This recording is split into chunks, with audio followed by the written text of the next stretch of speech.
Hi, ಇವತ್ತಿನ recipe mushroom fried rice ಹೇಗೆ ಮಾಡೋದು ಅಂತ ನೋಡೋಣ. ಇಲ್ಲಿ ಒಂದು ಪ್ಯಾನ್ಗೆ ನಾನು ಎಣ್ಣೆ ಹಾಕ್ಕೊಂಡಿದ್ದೀನಿ. ಮಶ್ರೂಮ್ಸ್ ಎಲ್ಲನೂ ಫ್ರೈ ಮಾಡ್ಕೊಳ್ಳೋಣ. ಮಶ್ರೂಮ್ಸ್ ಎಲ್ಲ ಮೊದಲೇ ನಾವು ಫ್ರೈ ಮಾಡಿ ಇಟ್ಕೋಬೇಕು. ಒಂದು 2-3 ನಿಮಿಷ ಸಾಕು. ಅದೆಲ್ಲ ನೀರು ಬಿಡುತ್ತಲ್ಲ, ಆ ನೀರೆಲ್ಲ ಹೋಗೋವರೆಗೂ ಇದನ್ನು ಇಷ್ಟು ಫ್ರೈ ಮಾಡಿಕೊಂಡ್ರೆ ಸಾಕು ನಾವು. ಆಮೇಲೆ ಇದರಲ್ಲಿ ಏನು 2 ಮಿಸ್ಟೇಕ್ಸ್ನ ಅವಾಯ್ಡ್ ಮಾಡಬೇಕು. ನಾವು ಎಲ್ಲ ಒಗ್ಗರಣೆ ಹಾಕ್ಬಿಟ್ಟು ಮೊದಲೇ ಈ ಮಶ್ರೂಮ್ಸ್ನ ಏನಾದರೂ ನಾವು ಆ ಒಗ್ಗರಣೆಗೆ ಸೇರಿಸ್ಬಿಟ್ರೆ ಅದು ಎಲ್ಲ ಫ್ರೈಡ್ ರೈಸು ಕೆಟ್ಟೋಗುತ್ತೆ ಅವಾಗ. ಸೊ ಇದು ಫಸ್ಟ್ ಮಿಸ್ಟೇಕು.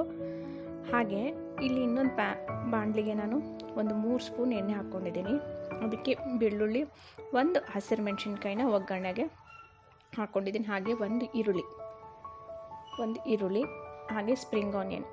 ಈರುಳ್ಳಿದೇನು ಸೊಪ್ಪಿರುತ್ತಲ್ಲ ಅದನ್ನು ಕಟ್ ಮಾಡಿ ಇಲ್ಲಿ ಹಾಕ್ಕೊಳ್ಳೋದು ಅಷ್ಟೇ, ಅದೇ ಸ್ಪ್ರಿಂಗ್ ಆನಿಯನು. ಸೊ ಇದನ್ನು ಚೆನ್ನಾಗಿ ನಾವು ಎಣ್ಣೆಯಲ್ಲಿ ಹುರ್ಕೊಬೇಕು.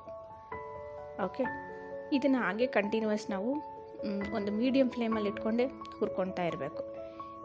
ಇದು ಸ್ವಲ್ಪ ಇದಾಗ್ತಿದ್ದಂಗೆ ಕ್ಯಾರೆಟು, 1 ಕ್ಯಾರೆಟ್ನ ಇಲ್ಲಿ ಚಿಕ್ಕ ಚಿಕ್ಕದಾಗಿ ಕಟ್ ಮಾಡ್ಕೋಬೇಕು. ಹಾಗೆ ಕ್ಯಾಪ್ಸಿಕಮ್ ಹಾಕ್ಕೊಂಡಿದ್ದೀನಿ.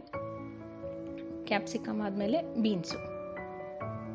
ನೋಡಿ, ಈ ಥರ ಎಲ್ಲ ತರಕಾರಿಗಳನ್ನ ಆಲ್ಮೋಸ್ಟ್ ಜಾಸ್ತಿ ತರಕಾರಿನ ನಾವು ಯೂಸ್ ಮಾಡಬೇಕು. ನೀವು ಎಷ್ಟು ತರಕಾರಿನ ಫೈನಾಗಿ ಕಟ್ ಮಾಡ್ತೀರಾ ಅಷ್ಟು ಚೆನ್ನಾಗಿ ನಿಮಗೆ ಟೇಸ್ಟ್ ಬರುತ್ತೆ. ಹೀಗೆ ಕಂಟಿನ್ಯೂಸ್ ಆಗಿ ನಾವು ಇದನ್ನು ಬಾಣಲಿನಲ್ಲಿ ಹುರ್ಕೊಳ್ತಾನೆ ಇರಬೇಕು.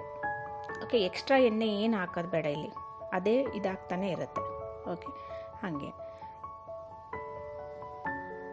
ಇವಾಗ ಬೇಕಾದ್ರೆ ಸ್ವಲ್ಪ ಹೈ ಫ್ಲೇಮಲ್ಲಿ ಇಟ್ಕೊಳ್ಳಿ. ಇದಾದಮೇಲೆ ನಾನಿಲ್ಲಿ 1 ಕಪ್ ಆಗೋಷ್ಟು ಬಟಾಣಿ ಹಾಕ್ಕೊಳ್ತಾ ಇದ್ದೀನಿ. ಬಟಾಣಿ ಇಲ್ಲ ಅಂದರೆ ಅದನ್ನು ಸ್ಕಿಪ್ ಮಾಡ್ಕೋಬೋದು. ಇವಾಗ ಸ್ವಲ್ಪ 1 ಸ್ಪೂನು ಉಪ್ಪು ಹಾಕ್ಕೊಳ್ತಾ ಇದ್ದೀನಿ. ಈ ತರಕಾರಿಗೆಲ್ಲ ಅದು ನೀಟಾಗಿ ಉಪ್ಪು ಇಟ್ಕೋಬೇಕಲ್ಲ, ಅದಕ್ಕೆ. ಆಮೇಲೆ ರೈಸ್ಗೆ ಬೇಕಾದ್ರೆ ನೋಡಿಕೊಂಡು ಅಡ್ಜಸ್ಟ್ ಮಾಡಿಕೊಂಡು ಉಪ್ಪು ಹಾಕ್ಕೊಂಡ್ರು ಆಯಿತು. ಇದು ನೋಡಿ, ಇದು ಸೆಕೆಂಡ್ ಮಿಸ್ಟೇಕ್ ನಾವು ಅವಾಯ್ಡ್ ಮಾಡಬೇಕಾಗಿರೋದು. ಎಲ್ಲರೂ ಏನು ಮಾಡಿಬಿಡ್ತಾರೆ, ರೈಸ್ ಮಾಡಿ ಅದ್ರ ಮೇಲೆ ಸೋಯಾ ಸಾಸ್ ಹಾಕ್ಬಿಡ್ತಾರೆ. ಸೊ ಆವಾಗ ಅದು ಚೆನ್ನಾಗಿ ಬರೋಲ್ಲ. ಸೊ ಈ ಒಗ್ಗರಣೆ ಏನು ಹಾಕ್ಕೊಂಡಿರ್ತೀವಲ್ಲ, ಇದ್ರ ಒಳಗಡೆ ನಾವು ಸೋಯಾ ಸಾಸು, 1 ಸ್ಪೂನಷ್ಟು ವಿನಿಗರು, 2 ಸ್ಪೂನು ಸೋಯಾ ಸಾಸ್ ಹಾಕ್ಕೋಬೇಕು, 1 ಸ್ಪೂನು ವಿನಿಗರ್ ಹಾಕ್ಕೋಬೇಕು. ಹಾಕ್ಕೊಂಡು ಮತ್ತೊಂದು 2 ನಿಮಿಷ ಇದನ್ನ ಚೆನ್ನಾಗಿ ಎಲ್ಲ ಮಿಕ್ಸ್ ಮಾಡ್ಕೋಬೇಕು. ಉಪ್ಪು ಬೇಕಾದ್ರೆ ಸ್ವಲ್ಪ ಕಮ್ಮಿನೇ ಹಾಕ್ಕೊಳ್ಳಿ, ಅಡ್ಜಸ್ಟ್ ಮಾಡ್ಕೊಂಡು ನೀವು ಉಪ್ಪನ್ನ ಹಾಕ್ಕೊಳ್ಳಿ, ಅದೆಲ್ಲ ಏನು ತೊಂದರೆ ಇಲ್ಲ. ಇದಾದಮೇಲೆ ನಾವು ಏನು ಫ್ರೈ ಮಾಡಿ ಇಟ್ಕೊಂಡಿರ್ತೀವಲ್ಲ ಮಶ್ರೂಮ್ಸು, ಇಲ್ಲಿ ನಾನು ಒಂದು 250 ಗ್ರಾಮ್ ಅಷ್ಟು ಮಶ್ರೂಮ್ ತೊಗೊಂಡಿದ್ದೀನಿ. ಮಶ್ರೂಮ್ ಬೇಕಾದ್ರೆ ನೀವು ಜಾಸ್ತಿನೇ ಹಾಕೋಬೋದು, ಅದೇನು ಇದಾಗಲ್ಲ. ಬಟ್ ಏನಂದರೆ ನಾವು ಮೊದಲೇ ಅದನ್ನು ಫ್ರೈ ಮಾಡಿ ಸೈಡಲ್ಲಿ ಎತ್ತಿಟ್ಕೋಬೇಕು. ಇಲ್ಲಾಂದರೆ ಅದು ಈ ಹಂತದಲ್ಲಿ ಏನಾದ್ರು ನೀರು ಬಿಟ್ಟರೆ ಫ್ರೈಡ್ ರೈಸ್ ಎಲ್ಲ ಕೆಟ್ಟೋಗ್ಬಿಡುತ್ತೆ, ಹಂಗಾಗುತ್ತೆ.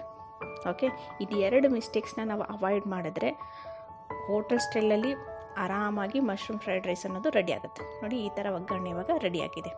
ಇದಕ್ಕೆ ಅನ್ನನ ಸಪ್ರೇಟಾಗಿ ಮಾಡಿಟ್ಕೊಂಡು ಈ ಥರ ಅನ್ನನ ಸ್ವಲ್ಪ ಆರಿಸ್ಕೊಬೇಕು. ತುಂಬ ಬಿಸಿ ಇರೋ ಕಲಿಸ್ಬಿಟ್ರೆ ಅನ್ನ ಎಲ್ಲ ಮುದ್ದೆ ಥರ ಆಗೋಗುತ್ತೆ. ಸ್ವಲ್ಪ ಈ ಥರ ಆರಿಸ್ಕೊಂಡು ಇದಕ್ಕೆ ಸ್ವಲ್ಪ ಎಷ್ಟು ಬೇಕು ಅಷ್ಟು ನೋಡಿಕೊಂಡು ಉಪ್ಪು ಹಾಕ್ಕೋಬೇಕು. ಹಾಗೆ ಪೆಪ್ಪರು, ಓಕೆ, ಮೆಣಸನ್ನು ನಾನು ಕುಟ್ಬಿಟ್ಟು ಇಲ್ಲಿ ಪುಡಿ ಮಾಡಿದ್ದೀನಿ.